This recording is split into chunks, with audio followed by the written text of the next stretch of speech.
Hey guys, welcome back to my channel. Today I am creating this natural makeup look on my beautiful model Alexis. It is her graduation day and she wanted natural, so that's what we're doing. Okay, I'm prepping the skin with a CeraVe Daily Moisturizing Lotion. You can see Alexis takes great care of her skin. There's no blemishes or breakouts or anything, so a heavy primer isn't necessary. I wanted to take just a moisturizing lotion and put that all over her skin, and I feel like this helps the makeup and the foundation just blend nicely into the skin to give more of a natural look.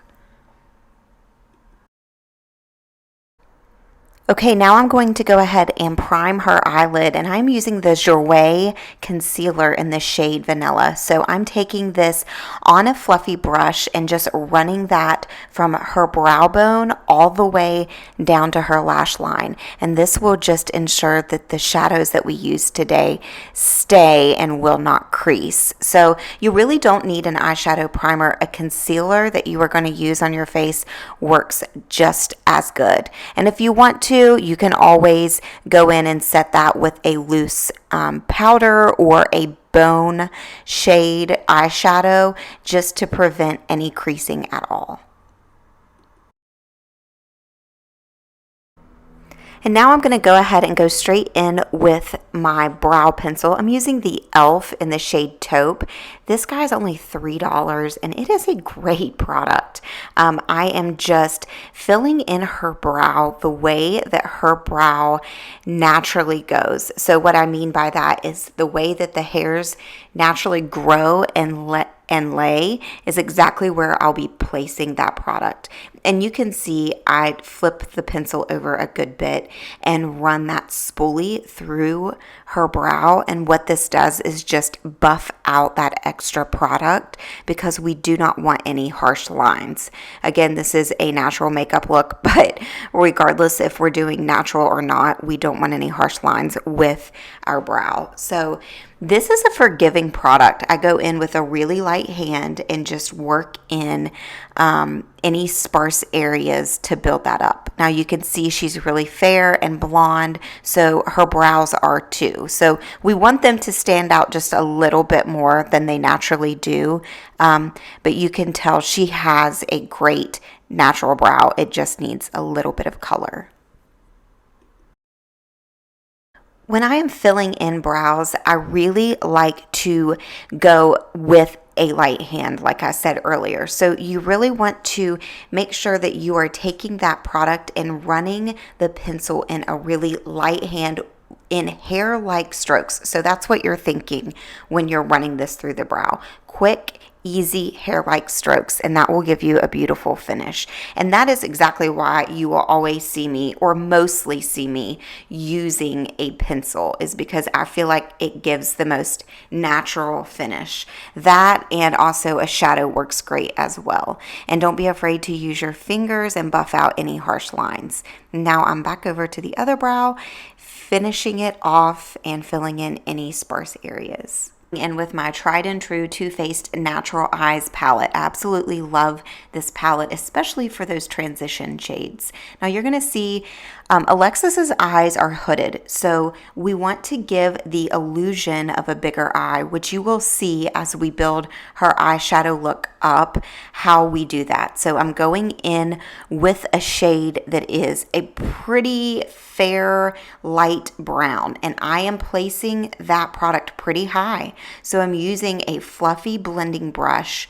Of course, this is an eyeshadow brush, and I am creating a crease. So where her brow bone is exactly where I am applying that. So when she opens her eyes, you're going to actually see that shadow, and it will give the illusion that there is a deeper set crease there.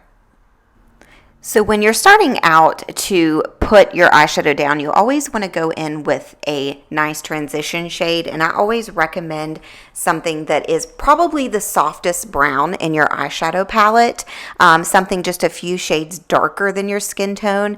And you can always use a bronzer for this. But the softer that first shade is, and the more you blend, the nicer the transition shades are going to look. And what I mean by that is when we go back in to add a deeper brown, it's just going to blend that much nicer. So I just keep going in and buffing that shadow out so there's no harsh lines. And back to the brows, to set them, I'm using the NYX, the brow glue. I love this. I've been using it constantly this summer. This is the shade Taupe, and I'm just running that product through her brows. It's going to give the tiniest bit of color, but more importantly, it's going to help her brows stay in place. Okay, next up, I'm using the Charlotte Tilbury Eyes to Mesmerize in the shade Oyster Pearl on her lid. Oh my gosh, I love this product. I am a huge Charlotte Tilbury fan, but I'm just taking this and popping it on her lid, and I'm using my finger. This is such an easy product to use and blend out, and because the product is so high quality, it is really user friendly. So you're gonna see me just pop that on, so easy. If you are new to makeup, this is a fantastic product to have. And I'm going back in with that original blending brush and just buffing out that shadow to make sure there's no harsh lines. And now I'm building up that crease just a tiny bit. So I have grabbed an angled brush and I'm using the darkest shadow color in the palette, and I am working that into her lash line. So this is basically acting as an eyeliner, which I do on every single client. Even if I do use a pencil or even a liquid, I started out by adding the shadow. It just helps blend it out, and if you want to build that shadow up, this is fantastic. But again, we're working on a natural look, so I loved this liner on her with no additional product. I'm just dragging it out a little bit. Okay, next up is the NYX Professional Makeup Eyeliner, and I am just taking that eyeliner and running that through the waterline. Now you're going to notice I'm concentrating that on the outer corner because she is, you can see here, she's really sensitive. So I had to kind of stop and I just focused that pencil on the outer corner. We're cracking up really quick. This is a quick tip that I have for you. If you mess up your liner or your mascara, let it dry down completely, and then if it's on you, lick a Q-tip and it will come right off. Or if it's on a client, have them lick it. And then I'm going back in and adding the Eyes to Mesmerize. Now I am using a light champagne shimmer color on the inner corner of her eyes. I'm using it from the Tarte Toasted palette, but any shade will do. This will help open up her eyes even more. And then next up, I'm just running some mascara quickly over her eyes. I've been loving this Milani mascara. It's a tubing mascara for sure, and it is awesome. Probably my favorite now, even more so than the Maybelline. But we're just popping that on. And then one thing I totally forgot to record, I don't know what my deal was, if I didn't press record or what, was the lashes we used on her. But because she does have hooded eyes and her eye shape, we're definitely going to have transfer, especially if you're doing this makeup on somebody else. So we're just cleaning that up really quickly, and then we'll go ahead and chat about the lashes.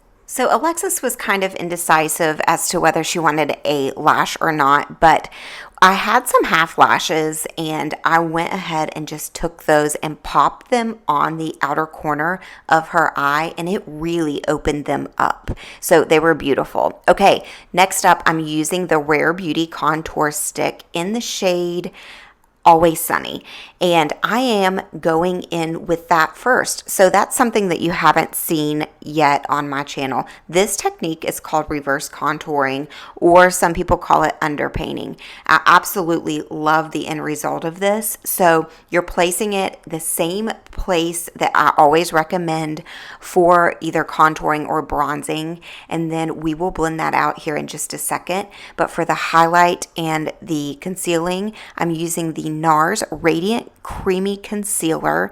I'm not sure of the shade. I will pop that in the description box below when I link the product, but I'm putting that under her under eye and anywhere that we want to bring forward. So that's the purpose of a highlight. And I'm just buffing that out with the original brush that I used to place the concealer when I put it on her eyelid. So I'm blending that out really quickly, and you can see always out and up towards the temple. And now I am going in with a very dense brush. This is made for cream contour, and blending that contour up and into her hairline. So that will be that will give more of a flawless look, or an airbrushed look, I should say.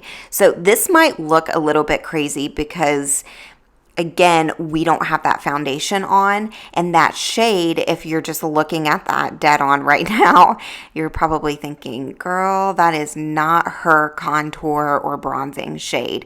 But just wait, trust the process. So if you're going to do this underpainting technique, I feel like it can be, you can be a little bit more lenient with the shades that you use for bronzing or contouring. You don't have to be so intentional about using the correct shade, because you're going to see here how this color right now, it kind of pulls a little bit orangey because it's a little dark. But once we go over all of this with the foundation, you're going to see just how flawless this all looks. So I really want you to watch when I'm blending out the contour here in a second on the other side of her face. You do not want to take that product, especially where I've placed it on her cheekbone, my kid's coughing in the background. You don't want to take that too far down onto her jaw area.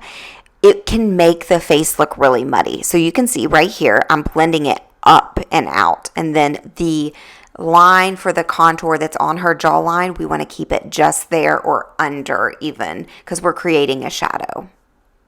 So just make sure you continue to buff it out. And one thing that I always tell my clients, especially if I'm doing a class or a one-on-one, if you feel a little bit overwhelmed by the harshness of your product, just start blending.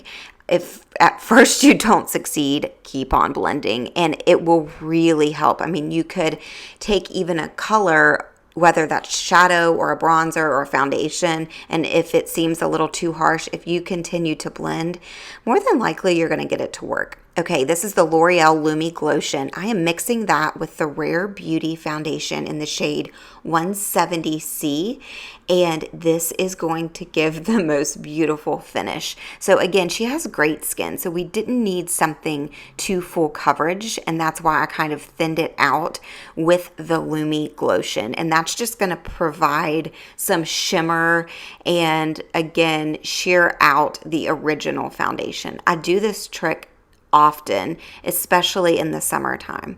But look, I'm taking that product right over the contour, not so much the highlight under the eye, but you will see here in a second how beautiful that looks. And that's from the underpainting technique. So you have that really harsh contour or bronzer underneath, and then when you go over it with a sheer or medium coverage foundation, it just makes the skin look absolutely flawless. And again, dragging that product down over the jawline and even down the neck. And one thing I notice when I do the underpainting technique, when I do my contour and the highlight first, I feel like I use probably half of the foundation that I would use if I were to lay the foundation down first and then do the contour and highlight. So you're really using less product on the skin, and again, it's just a perfect finish.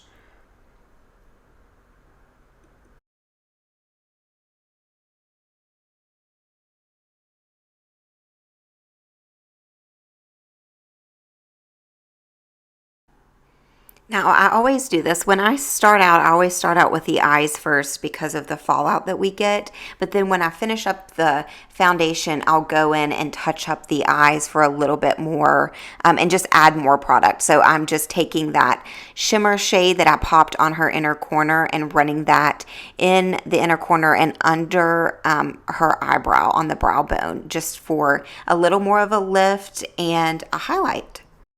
Okay, next up is blush. I'm using this ColourPop stick blush, and I believe it's in the shade Under Pressure, and I'm using actually a foundation brush to apply this, and I love the finish. So I am popping it on the apples of her cheek, and then also dragging that up, or I should say bouncing that up, because that's the motion and the technique that I'm using on her cheekbone, on over her nose, and even at the top of her forehead, anywhere the sun would naturally hit. And then I'm going in and setting that with a peach powder similar to that color, just to re-emphasize those colors. And to highlight, I am using the Benefit Cookie. This is a flawless shade. I love this product, and I'm just taking it on her high points of her cheek and over her nose and Cupid's bow, and then buffing everything out. I'm sure you've noticed I keep going in with that original foundation brush, but it just blends everything out so nicely. Okay, I am using the ColourPop lip liner in the shade BFF2, and I am lining her lips. I'm doing a little bit of an overline, but not too much. This is a really nice sandy brown neutral shade. This shade is actually very similar to the Charlotte Tilbury Iconic Nude, but this is so pretty on her, and this shade I feel like was made for her. So I'm just overlining her lip just a touch. From here, I'm using the Maybelline lipstick in the shade Seductress. This is one of the 24-hour wears. This color has been on repeat for me this summer for my clients. I love it. It's the perfect nude, and this product stays all day. It does not budge. And then I'm just topping it off with a sheer clear gloss. I'm not sure which one I used here, to be honest, because I had a ton of product out, but it just finishes off her makeup look, and it looks totally polished and beautiful for her graduation day. I love the way this look turned out on Alexis. Her skin is flawless, and she is so beautiful. Hey, be sure to give this video a thumbs up if you liked it, and don't forget to subscribe.